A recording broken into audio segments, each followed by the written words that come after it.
I'm going to share an experience with you that I hesitated whether or not to share in this video. It just really feels like we're ripe for God to intervene. I'll be happy. Hey guys, well there are so many things I want to cover in today's video. And just bear with me because I have one child who's playing on his drums right now. So hopefully you can't hear it. I usually can hear it when I edit these videos. I can hear it in the background. And then I have another child who's just a few feet away from me putting together something in my craft room.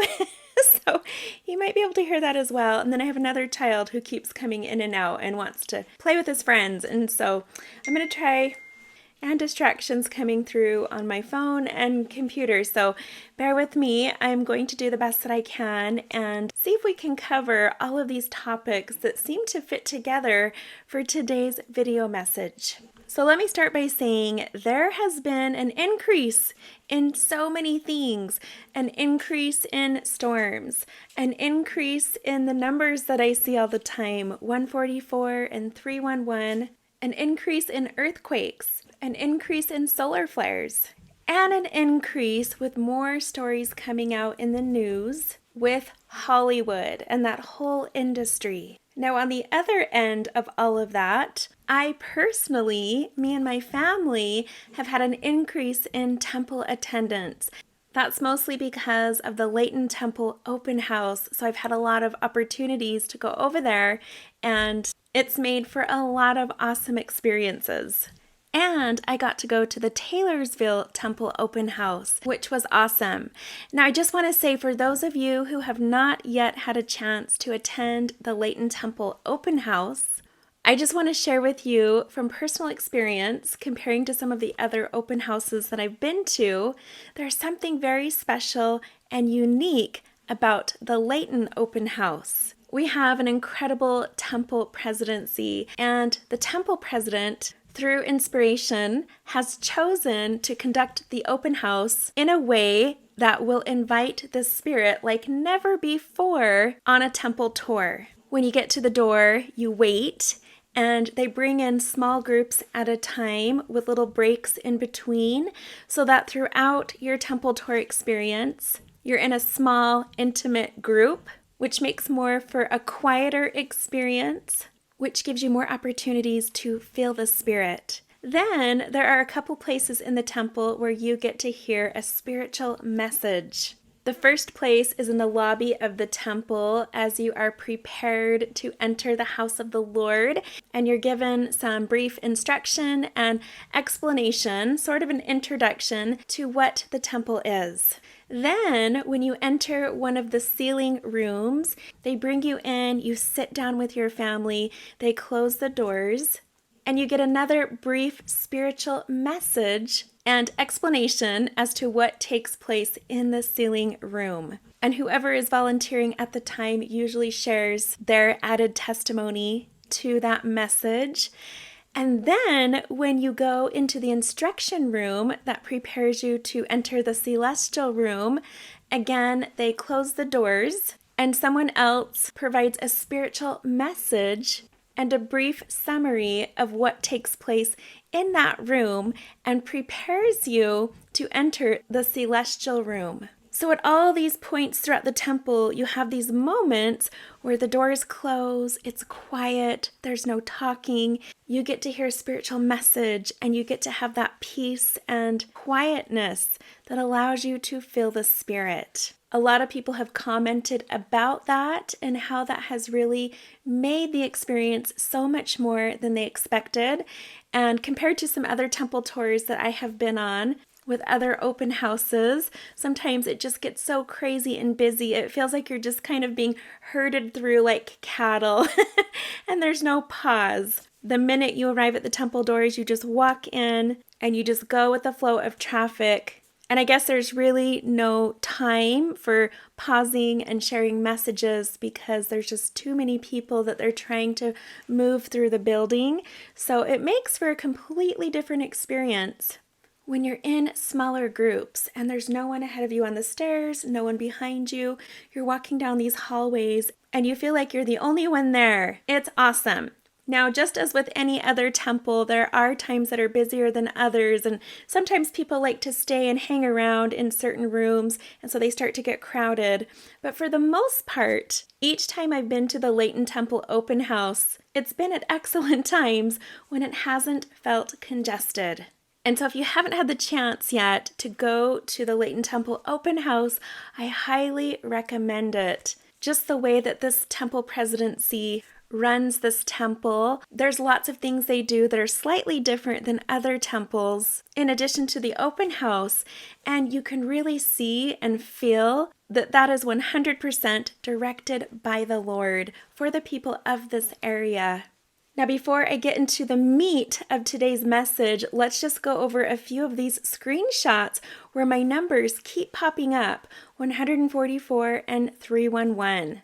This first one right here is a screenshot of the last video message, which was 44 minutes and 41 seconds, which is crazy because I didn't even see that until the video had uploaded to YouTube. And when I hit play, there it was.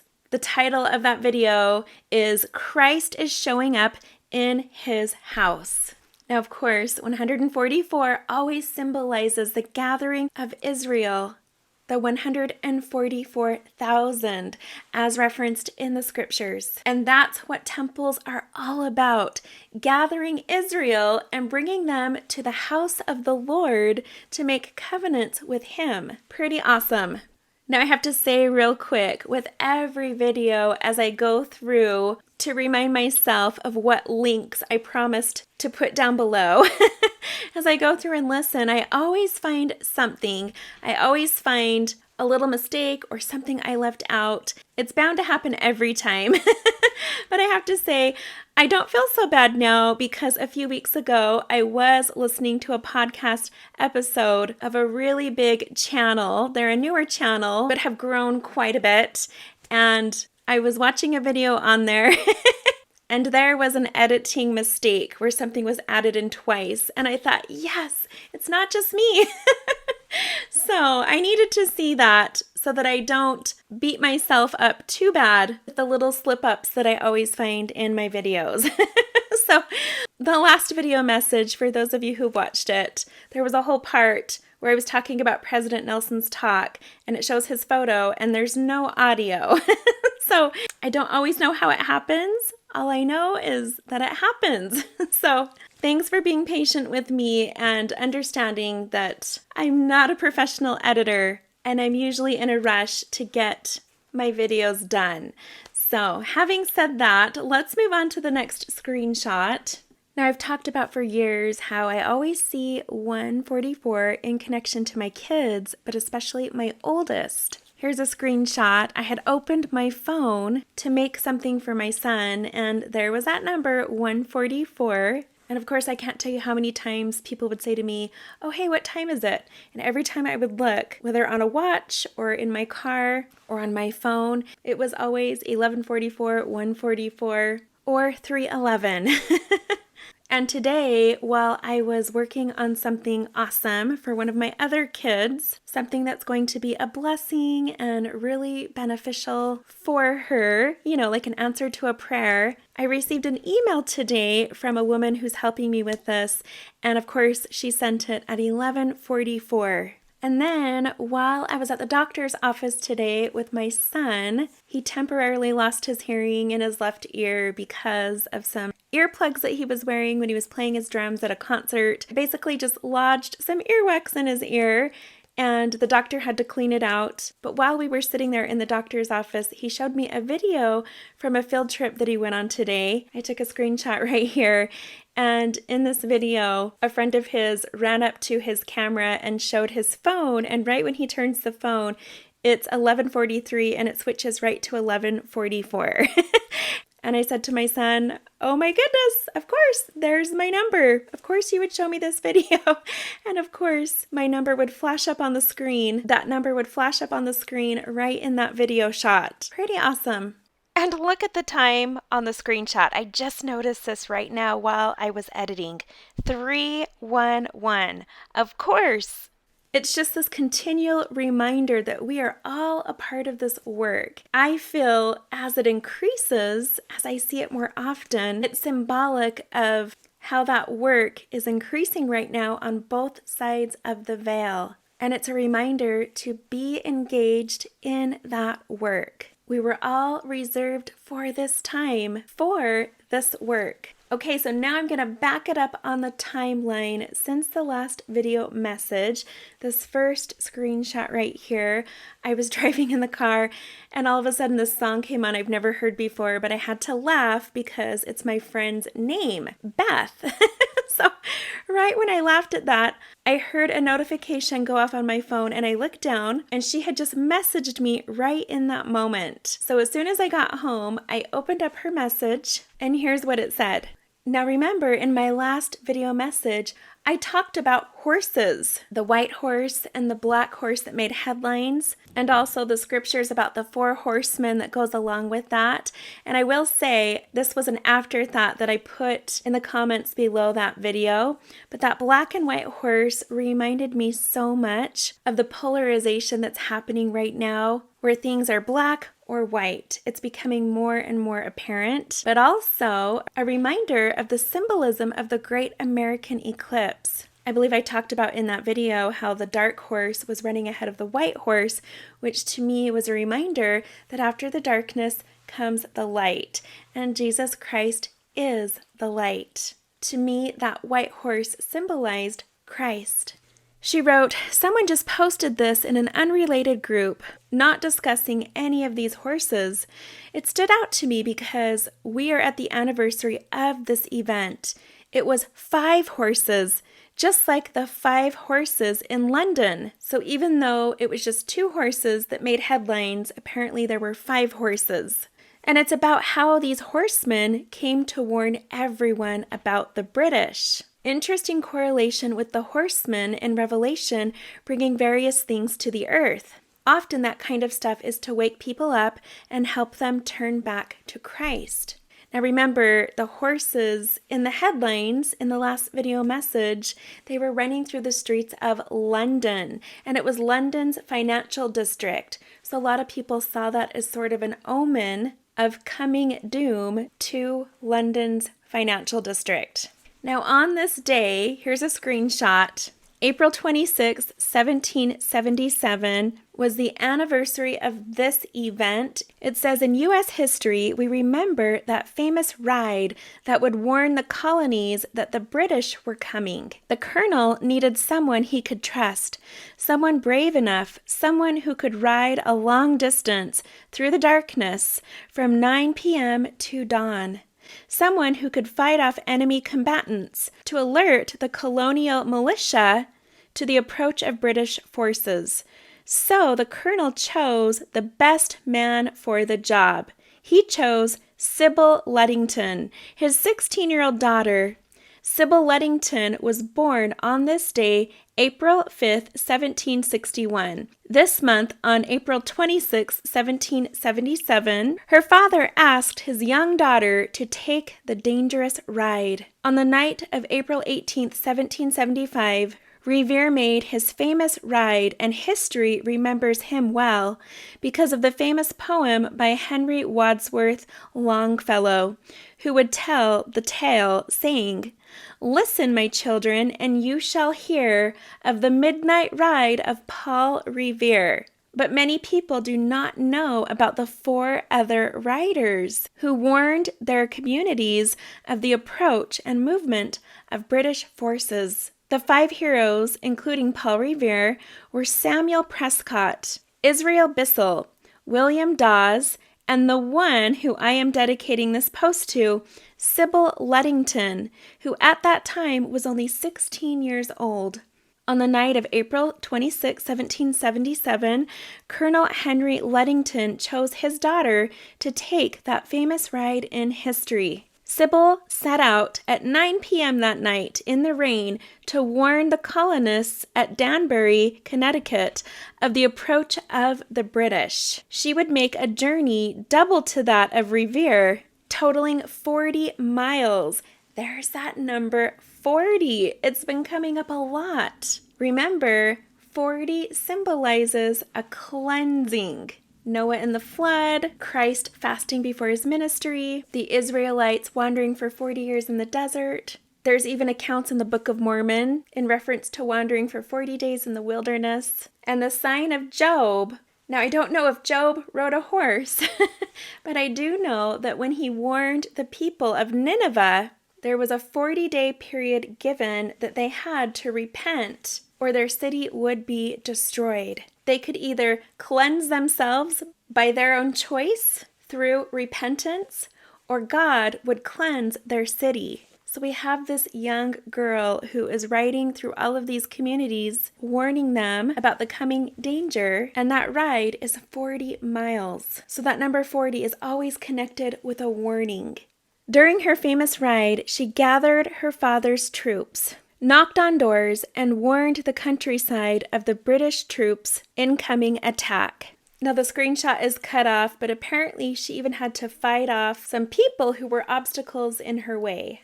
The course of this hilly road race approximates Sybil's historic ride and finishes near the statue which was erected in her honor on the shore of Lake Glenida, Carmel, New York. So, when you hear the tale of Paul Revere this month, remember about the other riders, one of which was the courageous Sybil Ludington, and there's an image of that statue.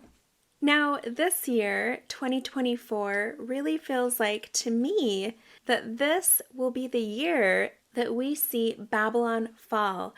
And I guess it sort of feels that way to me, at least, because we already see those wheels in motion right now with all of these stories and headlines coming out of Hollywood with all of these big name celebrities who keep coming forward and exposing each other, and a lot of things that are being done on camera that they're not even trying to hide that seems to point to all of this. Now, there's a certain celebrity, and I won't name any names, but this certain celebrity has been in the spotlight quite a bit lately, and this celebrity loves payback and revenge. And I noticed with this celebrity that she has a lot of power, and she uses that to her advantage a lot, but whatever she says, her fans will do, and they will support her. So if she goes after another celebrity, all of her fans also go after that celebrity. It's like an entire army that this celebrity has to go on the attack for her. And it sends this message to the world, to all of her fans, that it's okay for powerful women to trample on other powerful women to become more powerful or to really show your power, right? And as I was thinking about that, it had me thinking about the pride cycle that we read so much about in the Book of Mormon. When people are trying to do the right thing, they are blessed. And as they become blessed, as they're faithful, they prosper. And then when they become prosperous, they become prideful. And then when they become prideful, they become wicked.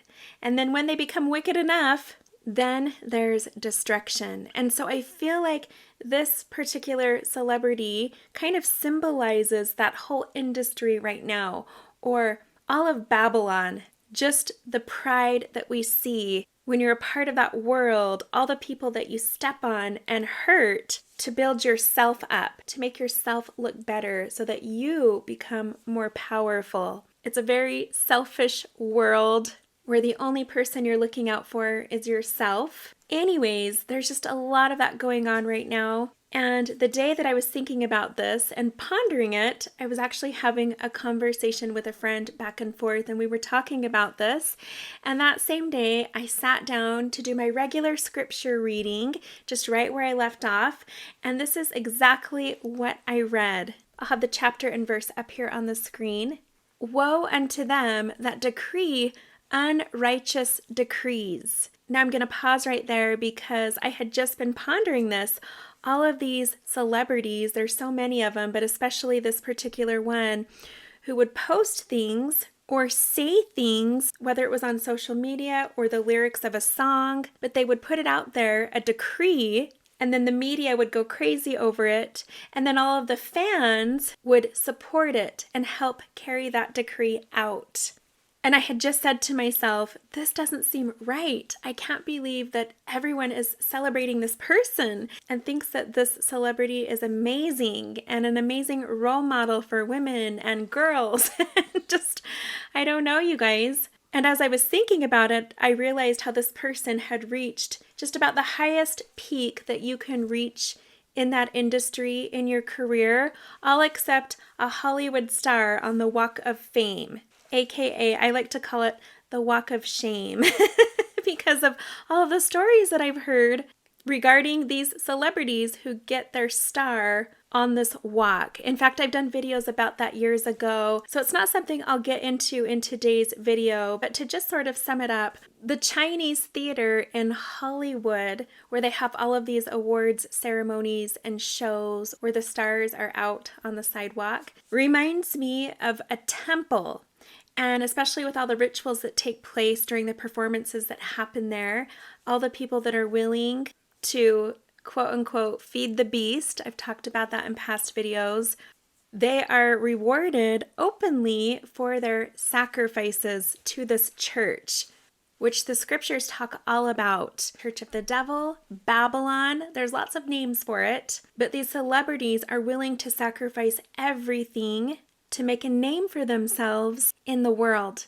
And that final badge of honor for those who are willing to enter these covenants and make these sacrifices, perform these rituals, etc., etc. Not only do they win awards at all of these shows, but the ultimate award is a star on the Hollywood Walk of Fame. And I've talked before in past videos how those stars remind me of fallen stars because they're on the ground and people step on them. Stars that have fallen. There's so much symbolism in that. In fact, it's interesting that in this industry, usually to get a contract, you're required to change your name. So you take on this new name and this new identity where you're expected to have this new lifestyle. You leave behind the old person, the old life, and you enter this new image. It's not who you used to be, but it's who they want you to become. And once you are willing to make those sacrifices and prove your loyalty, your name is forever imprinted and cemented on the ground in front of this theater that contains the symbols of the dragon. And it's not free. You have to pay the price. You have to pay the price, which is $30,000. Now that number 30 reminds me of the 30 pieces of silver that Judas sold Jesus for. It's a symbol of betraying Jesus Christ the Savior for your own gain.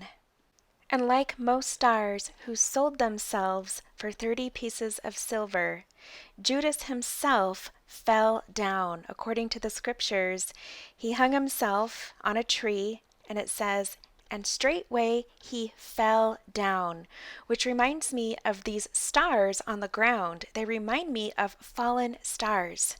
We read in the scriptures about Lucifer, how he was a fallen star, a fallen angel. And all of those who belong to his church and essentially worship him or worship the beast, it's all the same.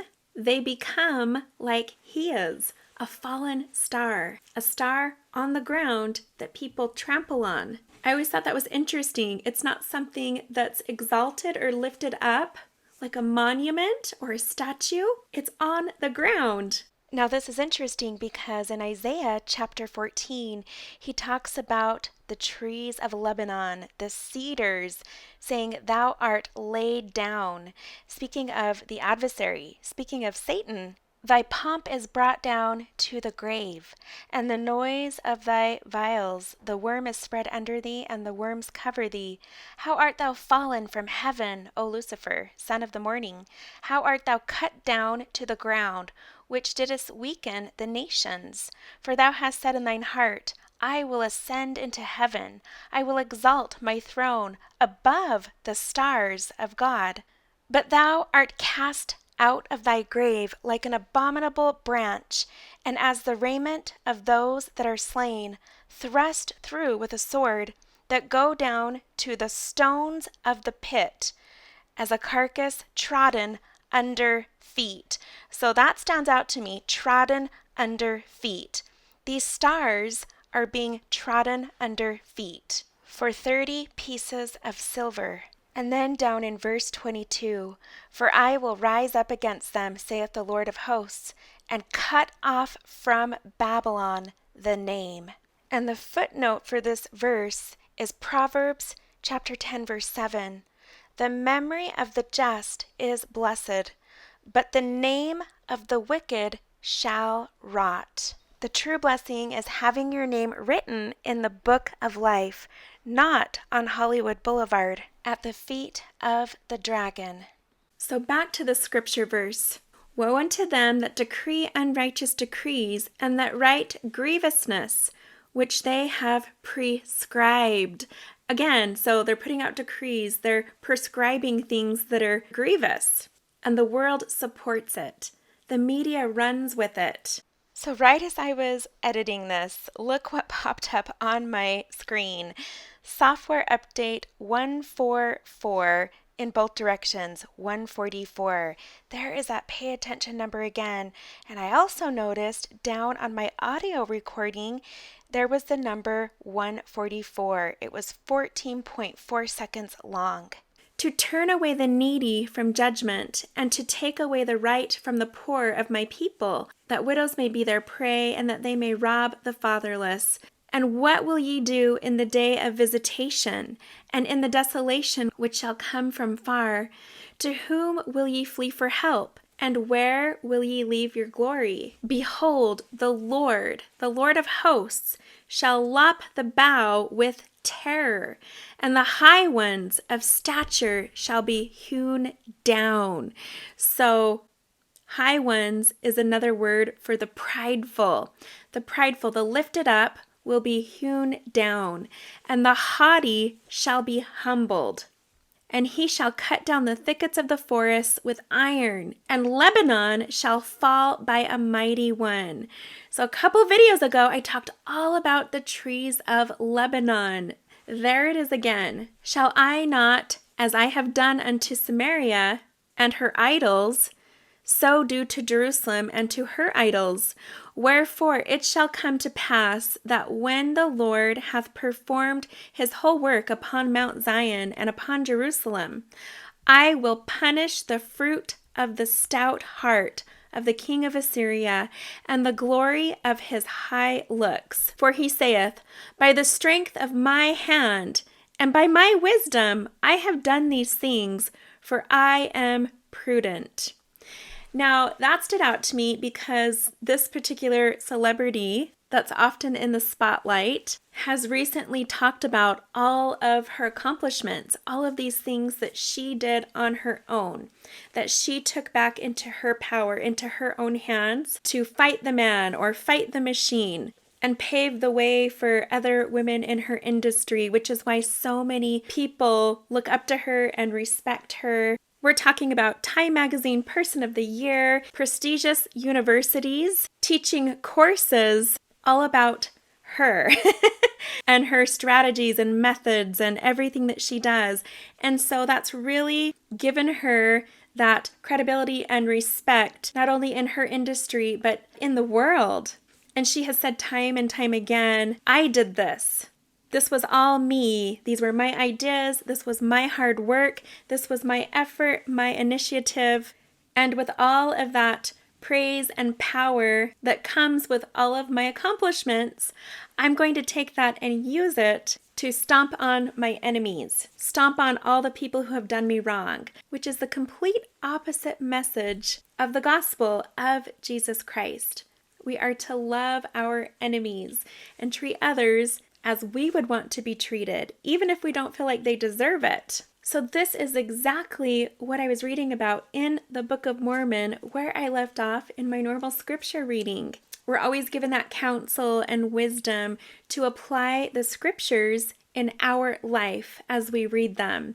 And that's exactly what I did. I felt like this completely fit with what I had been talking about and pondering that day. And it just really feels like this is the year where the trees of Lebanon fall, where the prideful are brought low. When it's talking about the king of Assyria, to me, that is very symbolic of Babylon, the stout heart of Babylon, and the glory of his or her high looks. But I've noticed that a lot of these celebrities started out their journey believing in God and having more of these Judeo-Christian values. And then as they climb the ladder of success, they slowly start to drop all of those values and principles and eventually get to the point where they renounce God. They mock Jesus Christ. And they basically say, I don't need them. I don't need God. I have all of this, and I did it myself with my own hands, with my own hard work. I don't depend on God. I depend on the people in my industry, my fans, the people who give me my paycheck. These are the people that I need to please and depend on because they have helped put me in this position of power that I'm in. Okay, so the next screenshot I want to talk about is right up here on the screen. I'm going to choose my words carefully for reasons I'm sure you'll understand. But I noticed ever since the eclipse, we've had a lot of these lines in the sky almost every day. I don't talk about them often in my videos, but I'm very aware of what they are. But anyways, because there's been so much activity going on in the skies, I find myself looking up often and always taking pictures. So this particular day I took pictures. It was this last Saturday, and I dropped my girls off at tennis lessons, and as I was walking towards the parking lot, I looked up and couldn't help but notice this giant X in the sky.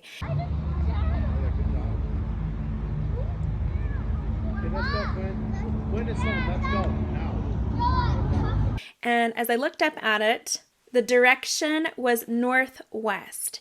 And I thought that was interesting because earlier that morning, Utah had an earthquake. Here's the screenshot. A 3.9, which I've heard they often downgrade, so pretty much a 4.0. It happened really early in the morning, and by the time that I took this screenshot that same day, there had already been 6 aftershocks. Well, here's a map. I've marked where the X was, so you can see that's where I am. And then I drew a line up to where the earthquake took place. So when I saw that X, again, automatically, my mind is now conditioned to think this way, but I thought, X marks the spot. This X marks the direction of the earthquake that took place that morning in the town of Thatcher. Again, here's another map. Here's where I was. Here's where the earthquake took place. That is a northwest direction. Well, as I was looking into this earthquake, this news article popped up from October 4th, 2019, and it says, 3.9 earthquake prompts discovery of new fault in Box Elder County. Well, Thatcher is in Box Elder County, and they also had a 3.9 earthquake. When I looked up a map of Utah's fault lines, I did not see any fault lines where this earthquake took place. So after seeing this article, it had me wondering if there are more fault lines being discovered because of these shakings. Well, I zoomed out on my map, and you can see right here the earthquake follows this line along the land, so it very much looks like it could be a fault line. But again, it wasn't included on the mapped fault lines that currently exist. Well, that same day, as I was driving down the road past my house, I look out the window and I see this right here. It was the only cloud in the sky with a rainbow inside of it. It looked like a rainbow feather, and a lot of these lines in the sky, when they start to dissipate, they almost look like giant feathers going across the sky. So this rainbow cloud was south in the sky. Well, later that afternoon, I'm in the backyard pulling weeds, and I look up at the sky and I see another X. This one is southeast. So the first one was northwest, and the second one was southeast. And the reason that these stood out to me is because there was nothing else going on in the sky. There were no clouds, there were no distractions. It was just blue sky and then a giant X. Here's a video that I took just to show you how crazy it was. There's like nothing else in the sky. It's really weird. And then as I continued to garden, I watched as more of these lines came and started to dissipate and spread out across the sky. So you can see that right here. And as they started to form clouds, more planes came, leaving more lines. Interesting here how you can see the lines dissipating and the clouds going around the sun. And then look at the rings around the sun. It's just so interesting because ever since the eclipse, the sun, where I live here in Utah, is a bright white. It's like an LED white light. It's not like it used to be. I used to look up and it was like a warm, soft yellow glow. I don't see that anymore. I see this bright, bright white light that is very strong and powerful and burning my skin. You can feel these changes happening in the skies with the sun. There's definitely something different. And this has been creating the strangest weather. Let me just tell you, the only way I can explain it is like this. I will be standing outside, freezing cold, wearing a jacket because I'm shivering. And if you touch my arms, my skin is really cold. But when the sun peeks through those clouds and it shines on my head is hot. It is so hot to the touch that I start to get a headache. So my head feels like it's on fire because the sun is so powerful. The UV feels so strong, but at the same time, I am freezing and I can see my breath outside. It is so cold. And then you have the wind and the rain, and this weather just continues to get more bizarre. We had snow yesterday, and then today we woke up and the mountains were covered in white. We've had the craziest wind gusts and windstorms. It feels like it's winter outside right now, and we're just a couple weeks away from graduation. Now this same day, so this is Saturday, I couldn't help but notice all of these people coming out of the woodwork who were posting comments that weren't meant to be very nice on to my social media posts. And this was crazy because it wasn't just one person, it wasn't just two people, it was 4 people in one day on completely different posts, completely unrelated, and all of these women don't know each other. And it was the strangest thing. And as I pondered it, I couldn't remember the last time someone commented something unkind on my posts. It's been a really long time. So I thought it was strange that so much was happening in one day, one after the other. It seemed unwarranted. It seemed as though in these particular situations, some of these women are people who seldom ever talk to me, seldom ever like or comment on any of my posts. So people that I never hear from. And then for some reason on this day, all of them just came out and started dishing it out to me. So let me just give you an example. I'm making this up, but one of the posts, it would have been like this. It would have been like me posting a picture of a beautiful tree, and then down in the comments, someone writing, "Your house is ugly." So it was just crazy. It just didn't make any sense. It seemed unwarranted. It was really bizarre. And it was strange that it was happening all morning, one after another. And so it had me thinking, there must be something going on. There's something going on that's causing people to react this way. I thought it was really strange. Well, then I saw this. Sun unleashes near X-class solar flare. M9.5 eruption sparks radio blackouts across the Pacific. This is dated for May 1st. Saturday was May 4th. And so, of course, all day long, people are saying, May the 4th be with you. But as I kept thinking about the force, as I pondered that, may the force be with you, thinking about these solar flares and earthquakes and crazy weather patterns happening in the sky, it had me thinking about those opposing forces and which one do we want on our side, right? Just look at these two images side by side on the screen. This is what just came to mind right now as I was thinking about this. And right now, as I am editing this video, there is a massive windstorm outside of my window. We're seeing this battle happen right before us, these opposing forces, good versus evil, and it's playing out all around us in the weather, in the atmosphere, in the environment. As I continued reading this article, it says, every 11 years or so that caught my attention, the sun experiences a peak in activity known as solar maximum due to its strong and constantly shifting magnetic fields. During this period of the solar cycle, the frequency and intensity of sunspots on the solar surface increases. Using images taken by the Extreme Ultraviolet Imager instrument, astronomers compiled a visualization that shows how the sun has changed between February 2021 and October 2023. Currently, we are in solar cycle 25, which is expected to peak in mid to late 2024. So probably right around the time of elections, as the political atmosphere heats up. I just realized that's a pun. That was not intended, but it works. This is 1 year earlier than previously estimated.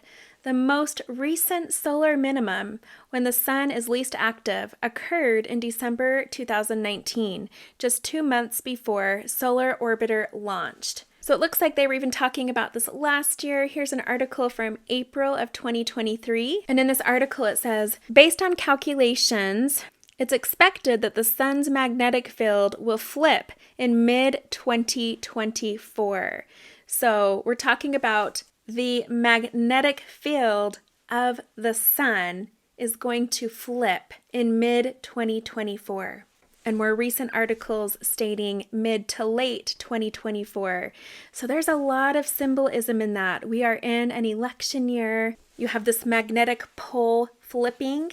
As we go to the voting polls, we often talk about states flipping and the polarization that's within the political atmosphere right now in our country. It goes on to say, with solar maximum of the current solar cycle to arrive a few months later. So after the magnetic field flips, a few months later, what's known as solar maximum takes place. For us on Earth, that means we are likely heading into a period of more frequent and more intense aurora displays. Now, of course, there is symbolism in that. So I hear in my mind more frequent and more intense displays, probably pertaining to both forces, whichever team you're on. Displays of light or displays of darkness. Displays of good and miracles or displays of evil, destruction, wickedness, but also of more intense space weather. Now I'm going to pause right there because we're seeing intense weather, period, as we look around us all across the United States. So it seems interesting to me, almost as though what's happening on the earth right now is a precursor or a manifestation of what's happening above. So more intense space weather that can create trouble in Earth's orbit. Auroras are produced from the interactions between material that flows from the sun and the Earth's magnetic field. Similar reactions that produce these stunning natural light shows, however, thicken Earth's residual atmosphere at high altitudes where satellites orbit. That leads to increased drag that can cause satellites to fall from orbit. So I talked earlier about falling stars. Sometimes falling satellites look like falling stars. This being among other problems. In February of 2022, SpaceX lost a batch of 40, you guys, there's that number again, 40 brand new Starlink satellites. 40 satellites that fell, 40 stars that fell, after launching them into what forecasters considered to be only a mild solar storm.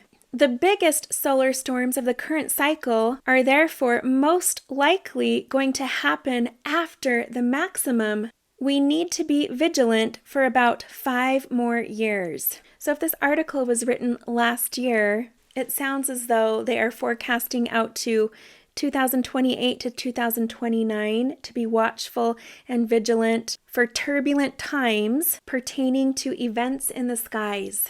The arrival of the solar maximum will not mean that we will be out of the woods when it comes to the risk of disruptive space weather events. According to available data, powerful solar flares and eruptions frequently take place on the downside of odd-numbered cycles, such as the current cycle 25. In the case of even-numbered cycles, the risk of dangerous solar storms is highest during the first part of the cycle. Since cycle 25 is odd, we might expect the most effective events to happen after the maximum in 2025 and 2026. This is because how the poles of the sun flip every 11 years. You want the pole of the sun in the same orientation compared to the poles of the earth, so that then causes the most damage and the best coupling from the solar wind through Earth's magnetic field. So thinking about this 11-year cycle, I looked up the number 11 in scriptures, and it appears to symbolize disorder, chaos, and judgment. So the number 10 symbolizes law and responsibility, while 11 represents the opposite, irresponsibility, breaking the law, bringing disorder and judgment. Here's an example in Genesis chapter 11. Men rebelled against God and built the Tower of Babel. Okay, you guys, this stood out to me, this example given right here, because this is what I had been pondering all week. As I was thinking about how 2024 feels like the year that we see Babylon fall, in my mind, I'm seeing this Tower of Babel crumbling and falling to the ground. And this is what was used as an example regarding the number 11 in the Bible. It says that God judged the people by confusing their language, resulting in chaos. Now, I apologize if I slaughter his name, but the king at the time, Joachim, one of the last kings over Judah, ruled for 11 years. And his successor rules for only 3 months before the Babylonians take control of Jerusalem. One of King Ahab's many sons ruled over the kingdom of Israel for 11 years. He was mostly a bad king who was killed as part of the Lord's vengeance against the house of Ahab. King Jehoiakim, the third from last ruler over the kingdom of Judah, reigned for 11 years. And this stood out to me. Necho of Egypt, after he had disposed and taken as prisoner King Jehoahaz, placed Jehoiakim on the throne as a puppet ruler. So as I'm applying this and likening these scriptures to my day, the times that we live in right now, this seems very interesting. These wicked kings or rulers putting someone in power who is just a puppet, not even calling the shots. Jehoiakim has the distinction of experiencing King Nebuchadnezzar of Babylon's first attack on Jerusalem and Judea in 605 BC. It was during this attack that Daniel and his 3 friends were taken captive to Babylon. Daniel chapter 1, verses 1 through 3. There's that number, 113.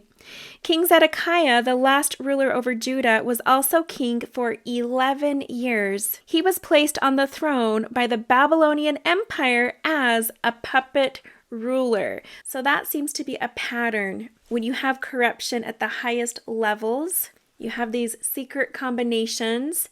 As history shows us, you usually have a puppet ruler where someone else is calling the shots. Considered one of Judah's bad rulers, his kingdom came to an abrupt end in 586 when Nebuchadnezzar destroyed Jerusalem and burnt down its magnificent temple. More on the number 11, I was taken to Judges chapter 17. So speaking of judgments, we have Judges 17. All throughout this chapter, there's the number 11. The chapter heading says, Micah has a house of gods, or images, and consecrates his own priests. There was a man of Mount Ephraim whose name was Micah. He said unto his mother, The 1,100 shekels of silver that were taken from thee, about which thou cursedst, and spakest of also in mine ears, behold, the silver is with me. I took it. And his mother said, Blessed be thou of the Lord, my son. And when he had restored the 1,100 shekels of silver to his mother said, I had wholly dedicated the silver unto the Lord from my hand for my son, to make a graven image and a molten image. Now therefore I will restore it unto thee. Yet he restored the money unto his mother, and his mother took 200 shekels of silver, and gave them to the founder, who made thereof a graven image and a molten image. Now these chapters, Judges 17 through 21, are all about Israel suffering because of disobedience. Around this time, there were no kings in Israel. Every man did that which was right in his own eyes. This is why Israel felt that they needed a king, as these appeared to be some of the worst times in Israel's history. But unfortunately, they never realized that they could have made the Lord their king, and he would have given them peace. We can definitely apply this to the times that we're living in right now. Now, this is interesting. It just popped up on social media. It says 5 mental health benefits of being single builds self-reliance. Me! So relying on yourself boosts your career or personal goals, clarifies what you're looking for, deepens friendships and family ties, and develops healthy habits. Well, the reason this stood out to me was because there was that pay attention number 144 going both ways, forward and backward. It says Happy Singles Awareness Day. But what really stood out to me was that first point, builds self-reliance. Me, and that explanation point. And it had me thinking about the generations of today, how it's all about me, me, me. This is the gospel that Babylon teaches. It's all about you. Do what makes you happy. Do what makes me happy. What's in it for me? Instead of do what makes the Lord happy. Do the Lord's will. How will my actions help the Lord? How will they bless or hurt his kingdom, right? Moving along in screenshots, somebody sent this video to me and pointed out that pay attention number 144. It's titled, Earth Disaster is Coming, talking about these similar topics of the space weather, all of these events that are going on. But I found it interesting that this came after the fact that this was something that had already come up for me. An interesting AI video, there's that backwards 144. It says, Atlantis sweeping the floor. A typical mundane workday for the aunties of Atlantis. This was interesting because, again, there's symbolism in this. We all know the story of Atlantis, this utopian civilization, this island that became a great naval power, and it ruled all the western parts of the known world. So it was akin to the Roman Empire or the Babylonian Empire, all of these great empires of the past. But after an ill-fated attempt to conquer Athens, the city of Atlantis falls out of favor with the gods and is destroyed. It sinks into the sea. Now, backing it up, 2 Sundays ago, I woke up in the morning and I saw this post from President Holland. It had just been posted. And as I listened to it, I got so excited because listen to what he said. I cannot say the smallest part of which I feel, and that's how I feel about the Book of Mormon. I can't say the smallest part to you about what I feel. And I look forward with great anticipation to other records and other parts, 100 times as much that is contained in than is contained in the book we have. If that much is available out there, the least we can do is read the book that we've got, because there's a lot of other good stuff coming. I love you. Bye-bye. That was awesome. So that's something I have been talking about in my recent videos. I've talked about the restoration of all things and how that means the restoration of records and scripture, which has been prophesied to come forth in these latter days. When he said that, it got me so excited. I know so many other people heard it too. And that's how I started that Sunday morning. So fast forward a week later to the next Sunday, and I'm in Sunday school. The book of Jerem, the book of Omni, and Words of Mormon. All three books are just one chapter. And I see the pay attention number 144. There it is. So this has my attention. Here's what it says. Many things as have been prophesied concerning us down to this day have been fulfilled, and as many as go beyond this day must surely come to pass. So it's talking about future prophecy that must come to pass. And then he says, and I cannot write the 100th part of the things of my people. Well, this is what President Holland was talking about. This is what he was referencing over and over in his video. There it was. Pay attention. 144. Restoration of the lost tribes. The gathering of Israel. Restoration prophecy about to be fulfilled. In verse 6. Behold, I shall take these plates which contain these prophesyings and revelations, and put them with the remainder of my record, for they are choice unto me, and I know they will be choice unto my brethren. And I do this for a wise purpose. And I'll just leave it at that. But we know this wise purpose applies to our day. Records that have been lost or taken will be restored in our day. Well, I continued to see that number 144 several times a day all throughout the week, just continually reminding me and pointing to the day that we're living in and the importance of the restoration of all things and the gathering of Israel. Well, on Sunday, something interesting happened. We woke up and our internet was out. Probably had something to do with the crazy weather. We've been having storms every night, lots of wind. This is the day after the X's in the sky and the earthquake, which I have to add, since that earthquake on Saturday, we've had an earthquake in that same spot each day that has followed consistently. So Sunday, Monday, Tuesday, every day I get an alert on my phone for Thatcher, Utah, Box Elder County. Well, on Sunday, our internet had gone out and it was out most of the day. But look at what time it was when it came back on. I got the little notification on my phone. I looked down and there it is, 3:11.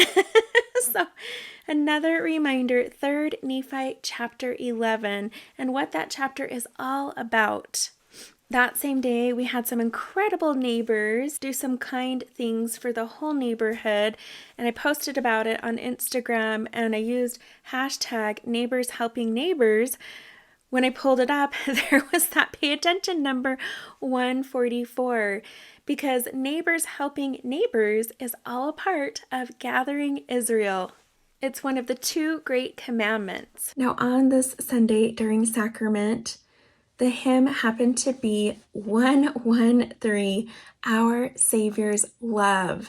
And I love that line right there in the hymn that says, Our Savior's love shines like the sun with perfect light. As from above, it breaks through clouds of strife. And I've thought about all the images I've seen lately in the sky with all of these crazy clouds and storms, and these moments where the sun breaks through and the clouds part, and how symbolic that is of our Savior's love. So fitting with this week's message. And I've continued to see those numbers. Here it is, 311 backwards on this old headline. And then, of course, lots more stories popping up again about the royal family, talking about how the stories that have been fed to the media are not the truth and not what's been happening. And supposedly that truth has been coming out of Spain. with a very credible, renowned Spanish news reporter. They say she's the Spanish version of Barbara Walters, and that through her investigations, she's been able to verify some things that she's been reporting on that are contrary to the stories that the media has been putting out about what's going on with the royal family. There was that pay attention number again, 144. It says, "Where is Kate? Day 144."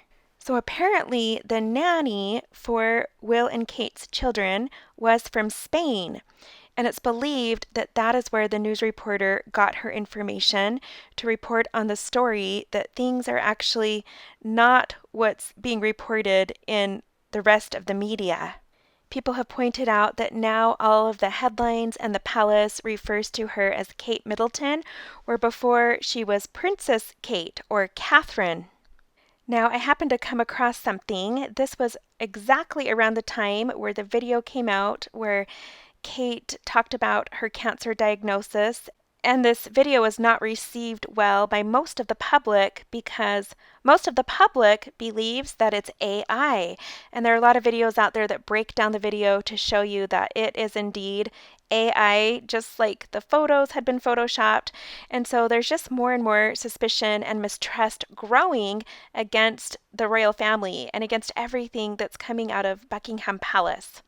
As I did some digging, I noticed that Obama made a visit to London with the U.S. ambassador to the United Kingdom right at this time that the video came out. It was just a couple days before. Now, I found it interesting that the news reported that what they came to discuss with the United Kingdom was the topic of AI, artificial intelligence, over cups of tea. And then a couple days later, this supposedly AI video comes out from Buckingham Palace out of London about Kate Middleton. Now, what's also interesting to me is that the New York Post reported this as a surprise visit to 10 Downing Street amid Buckingham Palace's situation that's going on amidst this royal family crisis. And he met with the British Prime Minister. So this is super interesting that the Prime Minister calls upon not the current President of the United States, but Obama to come at the last minute for a surprise visit to talk about AI. And then a couple days later, we have this AI video released from Buckingham Palace. Now, the reason this stands out to me is because of the last video message. These two horses running through the streets of London, the dark horse and the white horse, the darkness coming before the light, and then the light exposing the darkness. The horses symbolizing judgment and financial calamities. And then all of this talk and these feelings about Babylon falling, all of that corruption, the church of the devil, spoken of in the book of Revelation during the year of the dragon. Well, my camera died, so sorry about the difference in sound. I'm using a different microphone now. But anyways, it just feels like all of these earthly empires and kingdoms are in the motion right now of collapsing. All of these years of cover-ups and conspiracies, they're finally now all coming out into the light. And it feels as though everything is about to change. And everything we thought we knew, we were wrong about. Anyways, moving on in screenshots, I shared this on my Happy Lady Facebook page. So those of you who follow me over there, you saw this. It just popped up on my phone one day while I was doing dishes, and it caught my attention. It says Kirtland Temple Fireside Talk. I'd never heard of this channel before, but there was this video and it started playing and I was enjoying what I was hearing. So I have a link to this down below if you want to check it out if you haven't heard it yet. But after I shared this on my Facebook page, more people began to share it and it spread pretty quickly. Lots of people have since done videos about this fireside, but this man is incredible. He has some amazing insight on the Kirtland Temple and what took place there, as well as future prophecy about that temple and about that area. So I highly recommend you give it a listen. It completely made my day. It filled my cup and it was absolutely incredible. And it very much coincides with what we heard at General Conference. And then today, this popped up. I shared this over on my Happy Lady Facebook page. This caught my attention. It was pretty exciting. It says, Native American named Kishkumen, Uncovering Lamanite History. So this Native American man who has this channel was reading some records from a native tribe, and in those records he comes across this name, which is a name that we have in the Book of Mormon. It's a really short video, but it was so exciting to see, again, more evidence coming forward in our day that testifies of the Book of Mormon. There's that number 111 popping up on my video. Christ is showing up in his house. That 111 always reminds me of unity of the Godhead, which is a unity that we feel in our covenants in the temple. Here's that number again, 144 backwards. The thumbnail says, I've struggled with depression. LDS youth are struggling. Let's start here. A message from church leaders. And now I'm going to share an experience with you that I hesitated whether or not to share in this video. But when I came across these screenshots, I took them during this time. And so I thought, you know what? I think I'm going to share, especially because I feel it pertains to today's video message and can help it end on a positive note. So at the end of March, I had an appointment for a yearly routine mammogram. And I remember around this time, I had been getting reminders in the mail ever since December, but I just kept putting it off and procrastinating. And then there happened to be a certain week where reminders were popping up everywhere. I had a couple of friends in my community who were diagnosed with breast cancer, a couple of them who are younger than me.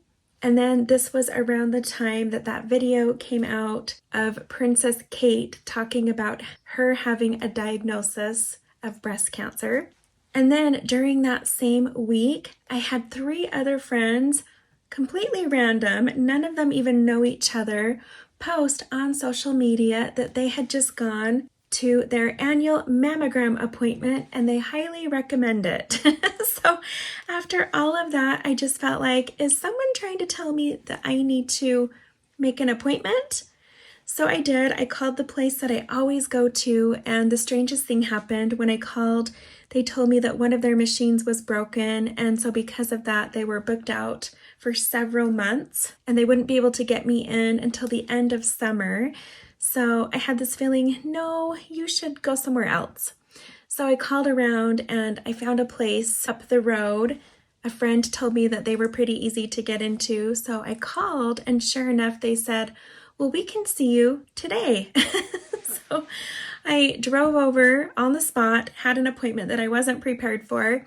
A couple weeks later, I got a letter in the mail that was a little bit confusing. It said that the results were difficult to read, and so they were going to need me to come back in and have another scan. And so I wasn't sure what to think about that. It said that I needed to call this number and schedule it. So for weeks, I tried calling, I tried scheduling. Every time I called, I couldn't get through. The phone would hang up on me and I'd call back and the same thing would happen. And then I would call the main hospital and I would get transferred around to different departments only to be hung up on again. This went on for weeks and it seemed next to impossible to be able to reach someone in that department who could schedule me an appointment. So I wasn't sure what to think about that. I thought, my goodness, I felt that I needed to go have this appointment. So I went and I did it, and now trying to get the results of that seems impossible. Why? So I knew that all I could do was just be patient and wait. Everything happens for a reason. And I told my husband, I said, okay, one of these days, I think I'm just going to have to drive over and walk in person and try to talk to someone and schedule an appointment. Well, finally, with one last attempt, I spent an entire afternoon calling different people in different departments, trying to reach someone about this letter. And I finally got through to someone. I actually left her a voicemail because that's all I could ever get was voicemails, but people would never call me back. And this lady actually called me back and she said, you know what? I'm so sorry. We got this new phone system a few weeks ago and it is terrible. It's not working and we're not getting messages. People are getting disconnected. We're not getting their phone calls. It's just been a nightmare. So I thought, okay. And she said, yep, we're aware of your situation, but we are waiting to get something sent over to us from your doctor to give us the green light so we can schedule this appointment. So you might want to call over to him and see if he can send that over to us, and then we'll call you and make the appointment. So I spent the next day trying to contact this doctor, and it was another situation where I just got someone's voicemail. So I left a message, and a day later, someone called me back and said, you know, we've sent the letter over, so it must be a problem on their end. And I thought, oh no. And she said, but we'll send it over again.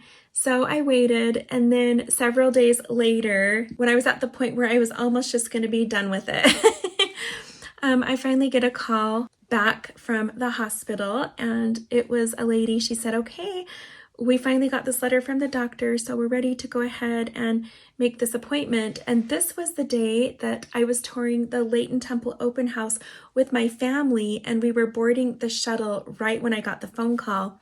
But I'd been waiting for this phone call, so anytime the phone rang and I didn't recognize the number, I always answered it.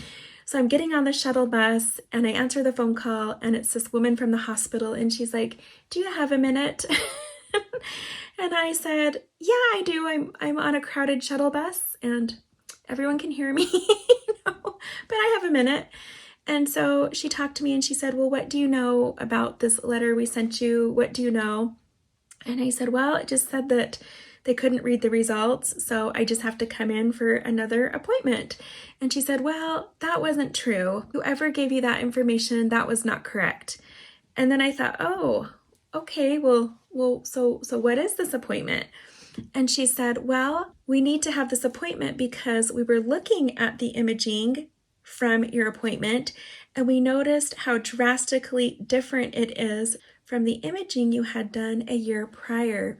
It's a drastic of enough difference that it's concerning and we need to have you come back in. So I thought, oh my goodness, okay, all right. So I'd already been sort of on pins and needles, more just feeling confused for over a month, not being able to get a hold of anyone, not really understand what this appointment was about or what this letter meant. And then now I'm getting a phone call saying, no, now you kind of maybe have to be concerned. And so I thought, okay, all right. So when's the soonest you can get me in? And she said, not for another week. So many weeks had gone by since that initial appointment, but I thought, you know what? Everything happens for a reason. I'm at the temple right now and I'm feeling very peaceful and I've done all that I can do. I've been doing my best to follow these promptings, and so I just trust that everything's in the Lord's hands. So I went about my temple tour, didn't mention anything to my family till I got home. At that point, I decided to talk to my kids about it and my mom and the rest of my family, because Sunday was approaching, and I just said, hey, if anybody wants to include me in their prayers or fast for my situation, I would be so grateful. It was interesting to me because at the time that I got that letter in the mail, I was looking at my journal entries. I had prayed a prayer, a big prayer about a couple of situations and a couple of relationships that I have in my life. And I remember saying in those prayers, and I wrote about it in my journal, that whatever you do, Lord, I just pray that nothing bad happens to these people whom I love. If you could go about answering my prayer in a pleasant way, a very nice, enjoyable, pleasant way, that would be wonderful. But of course, you know what's best. So I trust your will, but I just pray that nothing negative or awful will have to happen in these situations in order for change to happen. I just pray that change can come about in good, positive ways. But these were big prayers. And so, there's always that saying, be careful what you wish for, or be careful what you pray for. So I've always learned in the past that anytime I pray a big prayer, that prayer usually gets answered in a big way and pretty fast. So when I got this letter in the mail, the first thing that came to my mind was, oh no, I prayed that nothing negative would happen to these people that I care about. But I never prayed the same prayer for myself. So maybe to spare them from negative things, maybe I'm the sacrifice, or I'm the person who has to go through something in order for change to happen. And I really thought, oh my goodness, could this be what this is? I didn't know. There wasn't a day that went by where I didn't think about it. And my husband would ask me, well, how are you feeling about this? What do you feel like the outcome is going to be? And I said, you know what? I honestly don't know. Either way, I have no idea. I mean, the odds are pretty high that everything's just fine, according to statistics, but I just don't know. But what I do know is either way, I have peace. I feel really calm and peaceful. I don't feel afraid. I don't feel worried. I feel like no matter what, everything is going to be fine. I really felt that way. So I was ready for anything, good or bad. But then I started thinking about all the things that we had planned this summer. And June is when our temple is dedicated. And that's when my husband and I get to be ordinance workers. And it's something that we've been looking forward to for a really long time. And I thought to myself, if I'm about to face a severe health obstacle, I probably won't be able to be a temple ordinance worker. And that made me sad. And I thought, how could that be the Lord's will? It's felt so right this whole time, this path that we've been led to serve in the temple and just being so excited about it. And then also this summer, we're going to go visit my in-laws over in Germany. We're going to spend quite a while over there, and I thought, well, that's something else I wouldn't be able to do. And I started to think about how, if this were to be the outcome, how it would change our whole summer. It would just put life on hold. Everything would stop. And that just didn't seem like the Lord's plan. But I didn't know. And so I decided to pray another big prayer, not to counter the first prayer, but to just let the Lord know, hey, if this is an answer to my first prayer, can I now ask for a different way? A different way for my first prayer to be answered? And I just pleaded with the Lord and said, I really, really want to be a temple ordinance worker. I really, really want to be able to do the things that we've planned this summer and to go visit family. And I know my husband really wants to see his family. It's been a while. And so this would stop that from happening. And he's already bought the tickets. He's invested a lot of money into this trip. And so I just prayed to the Lord, if this is your will, then I will trust it. But if there can be another way, I pray for another way. So anyways, there's a point to all of this, so bear with me. Anyways, that day finally came where I went in for that appointment, and I remember that morning I prayed for a miracle, and I just said, please let today be filled with miracles. And I show up at the appointment bright and early, first thing in the morning, and I walk in and they said, oh, you're not going to believe it. All of our systems just went down. Our internet went down. We can't use anything. We can't enter you into the computer. Our computers can't talk to each other. So we're not sure what we're going to do. So I thought, again, what is going on? I couldn't believe it. So I sat down in a chair and they said, please just be patient with us. And they went and searched through all of these drawers and got out all of these old papers and forms, and we had to do everything the old-fashioned way, and they had to start from scratch and get all of my information, so it took a really long time. And then I went and sat in the lobby for a really long time because nothing was working. And I heard them, they kept saying, we don't know how long this is going to be down. We've called other offices. They don't know what's going on, but it sounds like it's a company-wide problem. So anyways, finally I get called back to go into the other room to change and go have the scan done. And the technician told me, she said, well, even though everything's down, the scanning machine still works, so I can still do the scan. We just can't really send it anywhere. Anyways, so she said, who knows, maybe there will be a miracle and it will turn back on. So anyways, I went and had the scan done, and then I went back into the waiting room and I waited and I waited. And all of a sudden, I look down and I see something change on my phone, inviting me to connect to their Wi-Fi. And I thought, oh my goodness, I think their internet just came back on. And sure enough, the technician walks in and she says, oh my goodness, we just had a miracle. So anyways, as silly as that is, I heard it right there. We just had a miracle. And there was that word. I had just prayed that morning for miracles. I didn't know what kind of miracles or how they would manifest, but I just wanted to pray for miracles. So the technician confirmed, we just had a miracle. So anyways, that just kind of made me chuckle. And I went into the next room full of optimism and laid down on this bed and had an ultrasound done. And the technician that was doing the ultrasound, she took a really long time, and she just kept focusing on the certain area, and she just kept going back to it and going back to it. And she got real quiet, and she was full of conversation, really talkative. But then when she got to that point, she just got real quiet and she wouldn't talk anymore. And we just sat there in silence. It was the longest silence ever. And she just kept going over it and over it and over it. And then finally she said, okay, I'm going to go get the doctor. And I thought, okay, well, here we go. Here's where I find out what's going on. And he came in and he was just really not too friendly, not too forward, not too reserved, but just sort of right in the middle, not sure what he was going to expect. But he started asking me questions like, what's your health history and what's the history of your family? And so I thought, okay, he's asking me a lot of questions. And then he sits down and he looks at everything and then he goes, oh, you're all clear.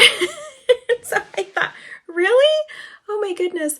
As the technician gave me that second scan, she was very cautious and she kept doing certain parts of it over and over. She would do it, she would look at her screen and she'd say, okay, let's redo that. And then she'd look at her screen and say, okay, now let's get it from more angles. We need more angles, more angles. And I thought, oh my goodness, I wonder what in the world is going on or what she's seeing that she keeps needing to get more angles and more shots. And then there were parts where she was very quiet and very just professional. She went from being joking and very positive to just sort of very professional and quiet. And so I wasn't sure what to make of that. And I thought, okay, I'm not going to read into it. I'm just going to wait. So the doctor said, you're all clear. He said, what you have is a cyst. And that's so funny because I've always had that. My whole life I have had this cyst. I've always noticed that it's there. It comes and it goes, and that's pretty normal. And we have no history of anything else in our family, so I knew the odds were pretty small. But just the way that the woman who called me, the way that she talked about it on the phone, and the way things were worded in the letter, and then just the difficult time I had making that second appointment, it took several weeks, and just all of the obstacles that got in the way. And then the technician and the woman doing the ultrasound, how they got quiet, and it just seemed like they both had some concern. I wasn't sure what to think, but when the doctor said, nope, you're all clear, completely normal, you could just feel his sigh of relief and the technician's sigh of relief and then my sigh of relief. Then he said, well, wait, let me just look at one more thing. And he went in and he looked at all of the extra images she had taken from the ultrasound. And he said, wow, I am impressed. This is a miracle that you were able to get this shot right here. So I don't know what he was talking about, but she knew. But there was that word miracle again. And he said, this is something that's really hard to do. I can't believe you got it. Well done. Way to go. And so that must have been the part where she just kept going over this same area over and over again. And she got really quiet. She was really intently focused. He made note of that and he said, wow, that's a miracle that you could even get that shot. Most technicians can't do that, so way to go. And so he said, you are good. Well, anyways, as I finally get to the point of this story, of this experience, when I came home and I shared the good news with everyone and everyone had a sigh of relief, I began to wonder and think about Why did we go through that? Why did we have to have that experience where we waited for several weeks with the unknown, right? Why did that even happen? And as I thought about it, I saw it as sort of a tender mercy because during that time, that waiting for the unknown, it seemed to be a time of a lot of reflection and a lot of extra kindness and compassion and humility and just the opportunity to exercise faith and prayer. It almost felt like a practice for something else down the road. But in the meantime, it was a reminder to ask for and pray for miracles. I mean, everything that we heard at General Conference, all those talks stood out to me because of this. It was just an incredible opportunity to be able to feel peace during the storm or the unknown. So during this period, I took the time each day to calm down, feel peace, and connect with the Lord. And I remember there was one day in particular, I just didn't feel like listening to podcasts. I didn't feel like listening to music, but I wanted to listen to something. And suddenly this thought came into my mind about my Christ-centered meditation series, which is basically, I've shared this before, I made these videos years ago, but they're basically the words of Christ, so his truths from the scriptures put to background music. And as you listen to it over and over, it just reinforces those words and those truths, the words of Christ, into your mind and into your heart. So I decided to listen to these two, Faith and Hope and Physical Healing. And when I pulled them up, you guys, there was that number 144 on just these two videos. Now I have a whole series, so it was funny to me that it was just these two videos that had 144 on them, which are the two videos I was looking for. So to me, it was just another little witness. I listened to those videos over and over for several days leading up to that appointment, and I felt so much peace and calmness and assurance. Anyways, those words stood out to me. Empowered through Christ. We are empowered through him, through our covenants, and that's how we can have peace in the storm. So now on that thought, you guys, I'm going to rewind it just a little bit on the timeline. But someone who watches my channel reached out to me and he shared this photo with me that he took.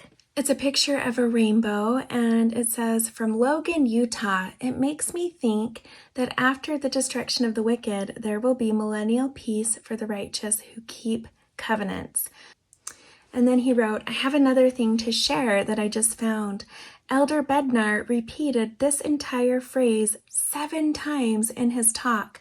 Be still and know that God is our Heavenly Father. We are his children, and Jesus Christ is our Savior. Makes me think of Christ calming the sea. Peace, be still, and rainbows after tempests and tribulations." So he had sent this to me right after General Conference. And what's funny about this is I just remembered this post today, and as I was reading it, I thought, oh my goodness, today while I was doing dishes, the Elder Bednar conference talk popped up on my phone in YouTube and started playing. And I thought, oh, okay, I think that was a good one. So let's go ahead and hear it again. So I had heard this talk today and then remembered this message about this rainbow and forgot that he also talked about Elder Bednar's talk.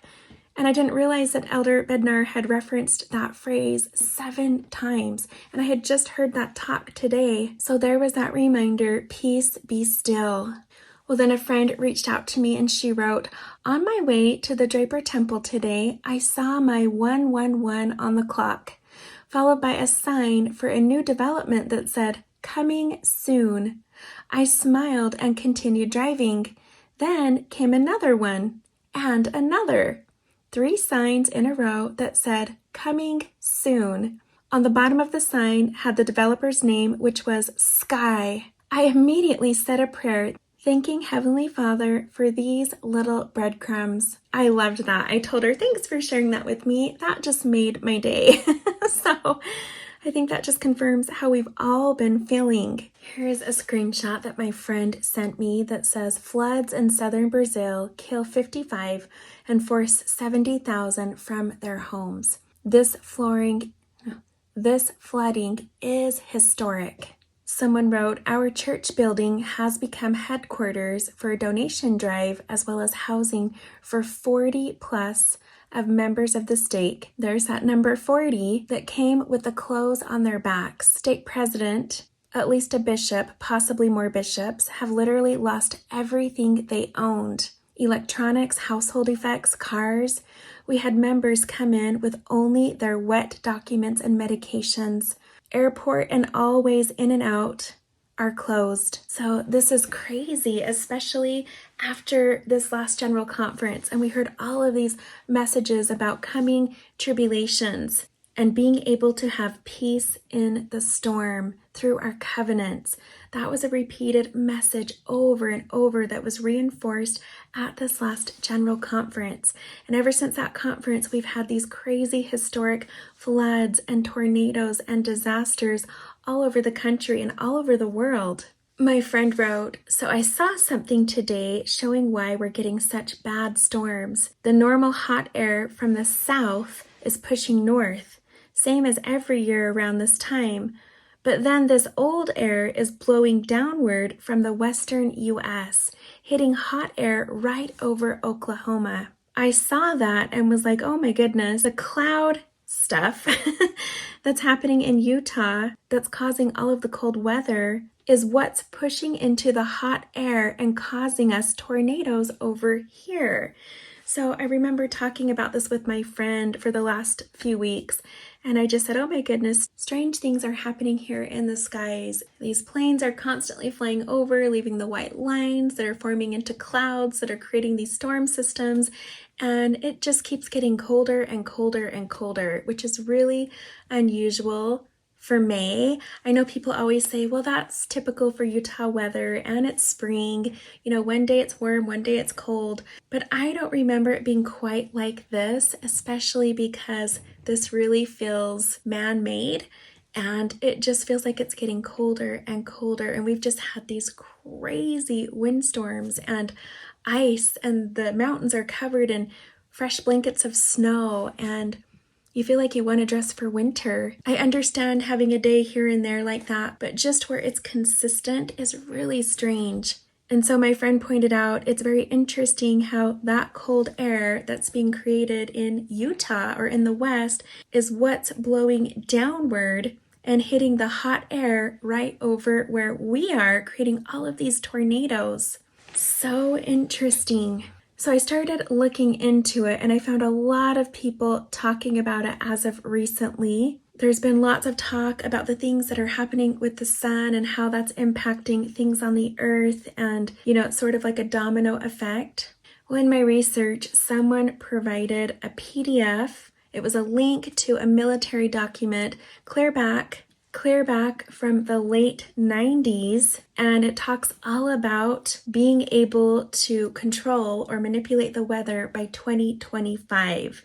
And it's the plan for how to make that happen. There's all these different sections and chapters throughout the paper. Let's start with the introduction. Imagine in 2025, the U.S. is fighting a rich but now consolidated, politically powerful drug cartel in South America. The cartel has purchased hundreds of Russian and Chinese-built fighters that have successfully thwarted our attempts to attack their production facilities. With their local numerical superiority and interior lines, the cartel is launching more than 10 aircraft for every one of ours. In addition, the cartel is using the French system SPOT positioning and tracking imagery systems, which in 2025 are capable of transmitting near real-time multispectral imagery with 1-meter resolution. The U.S. wishes to engage the enemy on an uneven playing field in order to exploit the full potential of our aircraft and munitions. Meteorological analysis reveals that equatorial South America typically has afternoon thunderstorms on a daily basis throughout the year. Our intelligence has confirmed that cartel pilots are reluctant to fly in or near thunderstorms.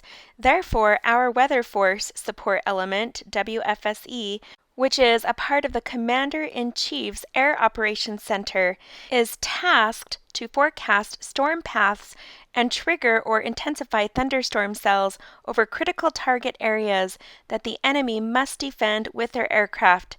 Since our aircraft in 2025 have all-weather capability, the thunderstorms threat is minimal to our forces, and we can effectively and decisively control the sky over the target. The WFSE has the necessary sensor and communication capabilities to observe, detect, and act on weather modification requirements to support U.S. military objectives. These capabilities are part of an advanced battle area system that supports the warfighting CINC.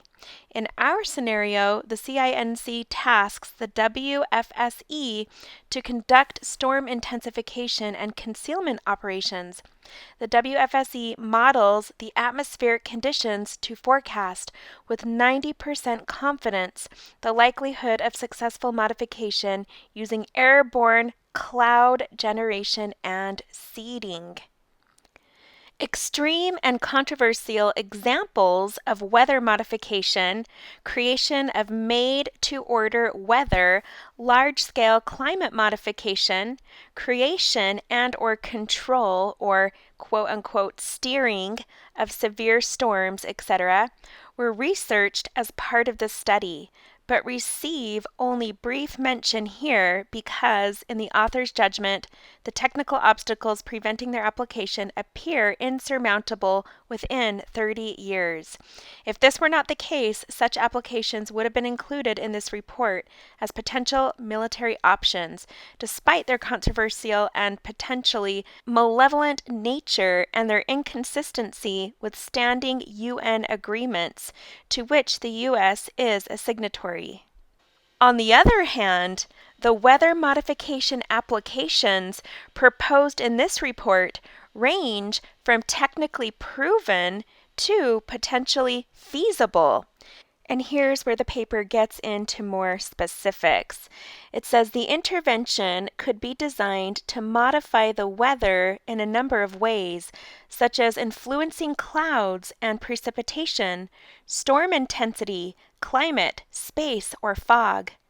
For centuries, man has desired the ability to influence precipitation at the time and place of his choosing.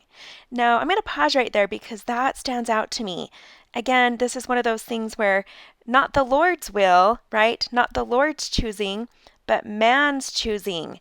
Man controlling the weather, something that only God has controlled. Now, the paper goes on to explain the many benefits of doing this, especially in the scenario of war. And it talks about how, if you make it rain, then it ruins the enemy's traffic, like their modes of transportation, their roads, by muddying the terrain and also affecting their morale. And then it says, second, suppressing precipitation could increase friendly trafficability by drying out an otherwise muddied area. So we could make the conditions more beneficial for us to invade an area or carry out warfare in a certain area where it's usually muddy and swampy. The paper goes on to show different displays and images of how this would work. So here you can see figure 3-1. And it's showing the satellites, the computers, how they talk to each other, how this is set up to transmit all over the Earth.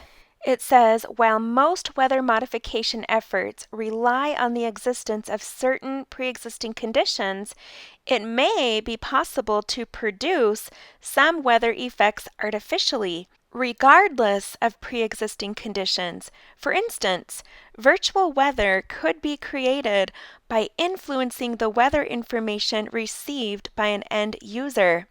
Their perception of parameter values or images from global or local meteorological information systems would differ from reality. This difference in perception would lead to the end user to make degraded operational decisions. So basically, making the weather appear to be something other than it really is, so that the enemy makes decisions based on that fake weather that isn't really happening. And here's where they explain how they do this. Nanotechnology also offers possibilities for creating simulated weather. A cloud or several clouds of microscopic computer particles, all communicating with each other and with a larger control system, could provide tremendous capability. Interconnected, atmospherically buoyant, and having navigation capability in 3 dimensions, such clouds could be designed to have a wide range of properties. They might exclusively block optical sensors or could adjust to become impermeable to other surveillance methods. They could also provide an atmospheric electrical potential difference, which otherwise might not exist, to achieve precisely aimed and timed lightning strikes, even if power levels achieved were insufficient to be an effective strike weapon. The potential for psychological operations in many situations could be fantastic. One major advantage of using simulated weather to achieve a desired effect is that, unlike other approaches, it makes what otherwise the results of deliberate actions appear to be the consequences of natural weather phenomena. In addition, it is potentially relatively inexpensive to do. According to J. Storrs Hall, a scientist at Rutgers University, conducting research on nanotechnology, production costs of these nanoparticles could be about the same price per pound as potatoes. Well, here is a screenshot all about this technology that is now being used right now in 2024. It is called PDOTS, an electromagnetically conductive nanoparticle. With this technology, you can hide things in the sky. You can block the sun. You can cover up things that you don't want anyone to notice on the ground, and you can transport it across the sky without it being seen. And then they display something called the Operational Capabilities Matrix. It says degrade enemy forces, and there's a whole column, and then enhance friendly forces. So, to degrade the enemy forces, the benefit of this technology, it starts with precipitation enhancement. You can flood lines of communication, decrease comfort and morale. Storm enhancement, you can deny operations. Precipitation denial, in other words, drought, deny fresh water, induce drought. Space weather, disrupt communications and radar, disable and destroy space assets. Fog and cloud removal, deny concealment so the enemy cannot hide things, and detect hostile weather activities. Under enhance friendly forces, under precipitation avoidance, it says maintain visibility, maintain comfort level so you can have good, improved morale for your own forces. Storm modification, you can choose battle space environment. This almost sounds like a video game. Space weather, you can improve communication reliability, intercept enemy transitions, and revitalize space assets. Fog and cloud generation, you can increase concealment so you can hide things. Fog and cloud removal, you can maintain airfield operations and defend against enemy capabilities. But this stood out to me because this is what's always made sense to me when I've pondered this. Why would we want to mess with the weather?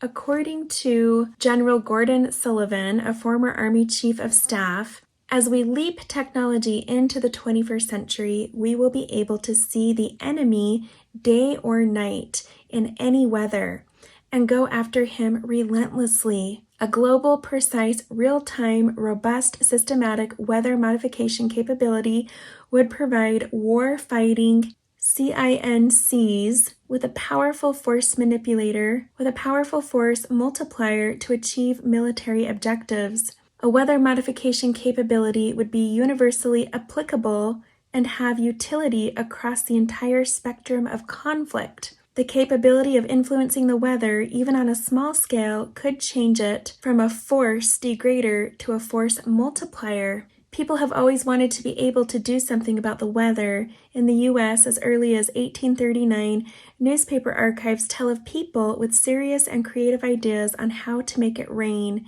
In 1957, the President's Advisory Committee on Weather Control explicitly recognized the military potential of weather modification, warning in their report that it could become a more important weapon than the atom bomb. However, controversy since 1947 concerning the possible legal consequences arising from the deliberate alteration of large storm systems meant that little future experimentation could be conducted on storms which had the potential to reach land. In 1977, the UN General Assembly adopted a resolution prohibiting the hostile use of environmental modification techniques.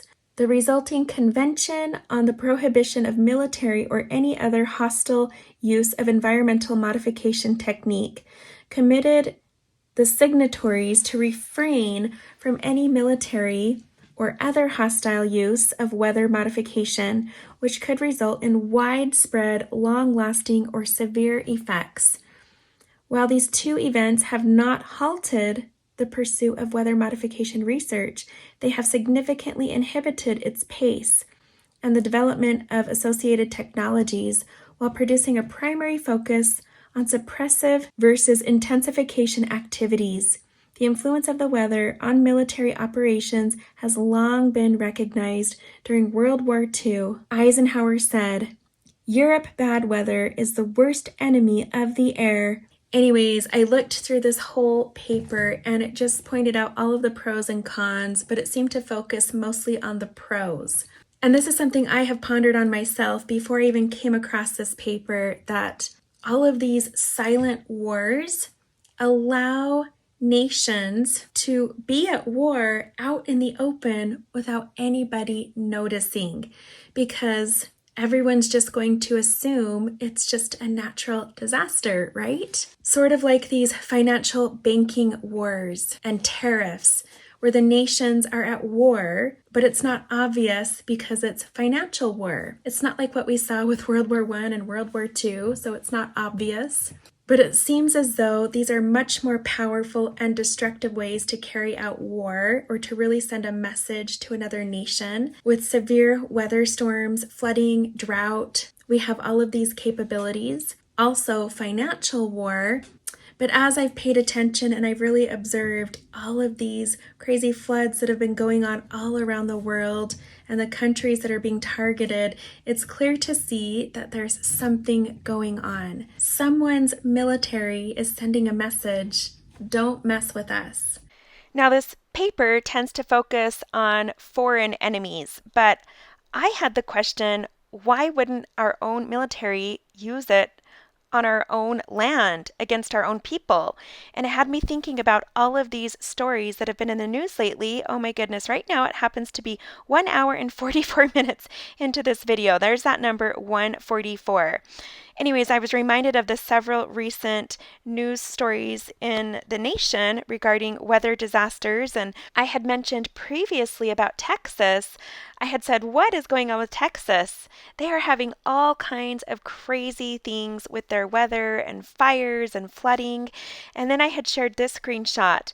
The legal war raging between the White House and Texas over the border crisis continues. The Lone Star State is now embroiled in at least 3 lawsuits over its border control efforts. So if you have states going against what the federal government is wanting to do, and the states are at odds with the federal government, it might make sense for the federal government to take extreme measures such as weather modification to manipulate things in their favor.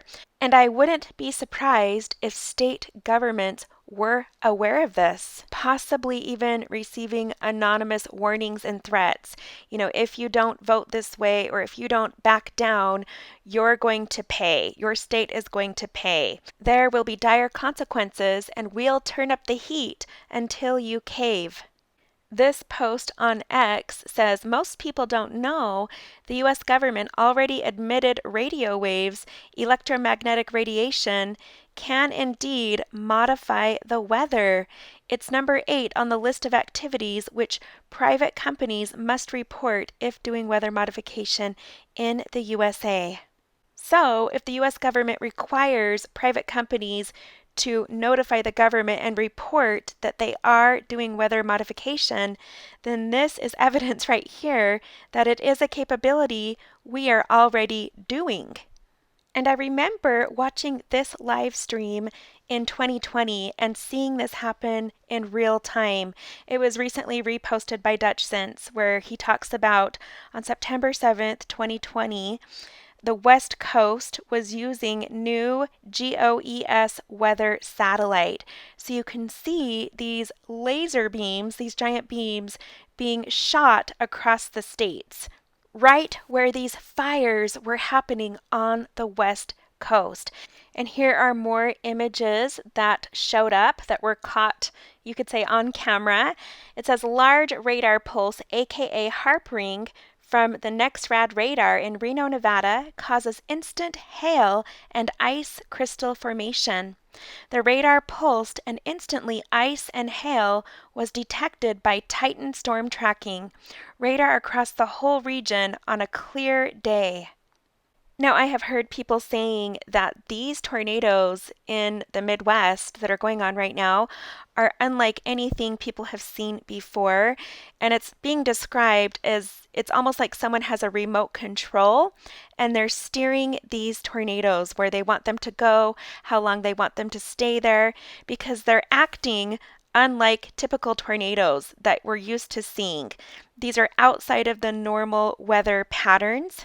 But at the same time, people are saying how amazing it is that there haven't been as many deaths as you think there would be with this kind of weather activity. So even though man might be trying to control the weather, God is still in control.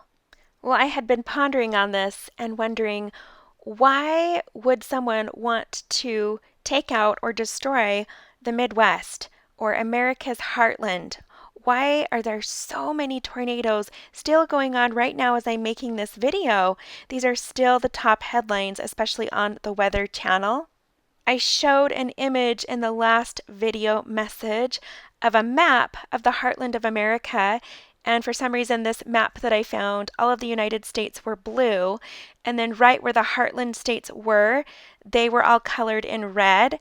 And when I looked at that image, it just had me thinking that the timing of all of this, I don't think is a coincidence with this being an election year and those being typical strong red states. If you can manipulate the weather to take out certain states or cause upheaval and chaos in those states, well, then you could use this to your advantage in an election. You could also use it to stop an election by creating a state of emergency or a national emergency. In a Google search, I came across all of these articles. I'll just read the titles. In Shift, Key Climate Denialist Group, Heartland Institute pivots to policy. Remarks by President Biden on the continued battle for the soul of the nation. Saving the Heartland, place-based policies in 21st century America. So we can see there is a political agenda to quote unquote save the heartland. Apparently the heartland needs saving. And here's some interesting comments that were shared with me in a Midwest weather group. It says, am I just late on the weather patterns, or is this unusual to others as well? Someone wrote, nah, normal spring weather. Another person wrote, bizarre. The size and number of these storms is not the normal. My thoughts too. I saw one yesterday and I'm not sure if the size was really that big, but it sure looked like it was a 2-mile wide tornado. At one point, there had been 148 tornadoes within 48 hours, though I only have a screenshot from my story archive from when there were 125. The last major outbreak in that area was in 1975, and there were only 36 tornadoes. So, the previous record for lots of tornadoes in this area was 36 in 1975. We've had 148 in the past 48 hours alone. Now, this was a while ago, so of course there have been several more tornadoes since this post. A friend wrote me, "What's crazy is that there has only been 5 deaths. One was in Iowa, a man from out of town driving on the road, and 4 deaths in Oklahoma when it hit at night. The biggest one, an F4 and others, all hit Nebraska, but because it was in the middle of the day, most were at school or work. Those still at home just sat in their basements. I am floored there wasn't a single death. It's interesting to me because the Heartland tends to be God-fearing people and a praying people for the most part. I think it's a miracle that more weren't hurt." So a friend had shared with me how, there are so many people that have been praying as these storms have been hitting, and it's been interesting to see these storms going around certain areas. You'll see the storm coming on the radar and it's headed right towards your town, or you can even see it during the day, and then all of a sudden it just splits and it moves around your neighborhood or your farm or your town after many people joining together in prayer. With everything that's going on right now with the weather and the sun, manipulating droughts and earthquakes, and all of the control and slavery that's happening in Hollywood and in the industry, it just feels like there are so many people. I guess I could just lump it up. I guess I could just sum it up by saying it feels as though man is trying to play the role of God. And we've seen how that plays out in the scriptures, which is why I think the Tower of Babel keeps coming to mind for me. And this year, 2024 going into 2025, it really feels like we're about to see God intervene. All of this control with the weather, with the earth, with the sun, with things in space. It really seems as though man has stepped outside of his bounds, doing things he ought not to be doing, and he has been warned. And so as I've thought about this over the past couple of months, I've thought, it really makes sense that the wicked do destroy the wicked. They destroy themselves through their own snares, their own traps, their own conspiring plans. And the last screenshot that I have that ties into all of this was a story that Glenn Beck did. It just popped up on YouTube and it says, "Hoax or cover-up? Did the U.S. government teleport Malaysia Airlines Flight 370? And I know we've all heard about this before, but as I watched this video and I listened to the man that was being interviewed, I was blown away. As you watch this video footage and you watch this wormhole being created on camera, it's all captured on camera, the plane disappears, and as he shared this with the government actually responded and said, "Yes, we've been able to verify your video is legit, and so we have questions for you. We'd like to talk to you about this." This man being interviewed said, "The reason that we would do this is because if you think about it, this is one of the greatest military threats of all time. This makes a nation very powerful. If your military can send the message to another nation, don't mess with us because this is what we'll do to you." And so that ability to open up wormholes and transport people or airplanes or cities into another dimension, first of all, sounds completely like sci-fi, right? But at the same time, again, it reminds me of the Tower of Babel, people trying to build a tower up to heaven, not staying within those bounds, trying to be God and get to heaven the easy way. This is what that reminds me of. It just gives those Tower of Babel vibes, that where we've reached the point where all of these things that just sounded like fiction and conspiracies are now fact in our day. All of this technology exists and it's being used and it's going on all around us. but most of the time we're just unaware. It has me thinking about all of those cities and civilizations in the scriptures who became so wicked that they were destroyed. And in this situation, it just has me thinking, I could see how the wicked in our day, their own tactics, their own plans will in essence backfire on them, and it will be what causes their destruction. That's the feeling I get when I look at this, when I see all of these stories and I see things happening all around me, which is funny because 10 years ago, these were things you couldn't really talk about. People thought you were completely off your rocker if you did. But now it kind of just seems to be the norm. Now everywhere I go, everyone talks about it and recognizes it as, yep, it's happening. It stinks, but it is what it is. So you don't really hear people making fun of it anymore or trying to belittle it. It's more just become something that's accepted. But at the same time, it's funny because you hear about all of these people talking about the climate of the planet changing. It's getting warmer or it's getting colder and it's throwing everything off. But then at the same time, these same people are actually causing that to happen.